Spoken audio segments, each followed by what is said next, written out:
Just here, I'm going to show you a good example of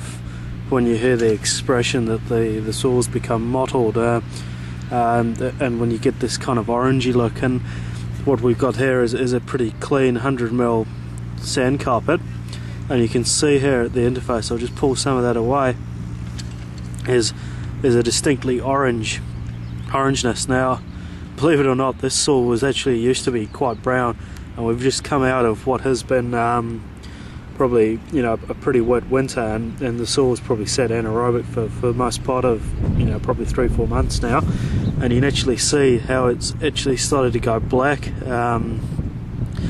brown, and I assure you that's how it wasn't like that before. It was actually quite a brown and aerated, perfect volcanic soil, and probably a very high quality for the Auckland region. But there's just this bit here, and you can kind of see the way that this changes, and you get this anaerobic, and you get this oranginess builds up,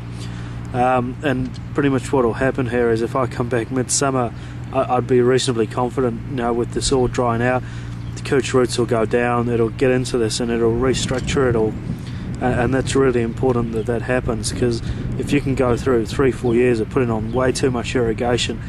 you know, following a winter like this, what happens is that this soil that has traditionally been good and structured and free draining will just gradually become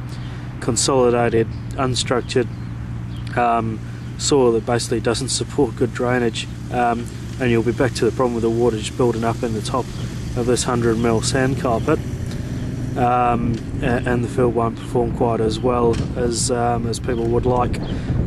So it's essential that this area is maintained in a structured condition, and not putting too much irrigation on and encouraging roots to go down into it throughout the summer period is an important part of doing that.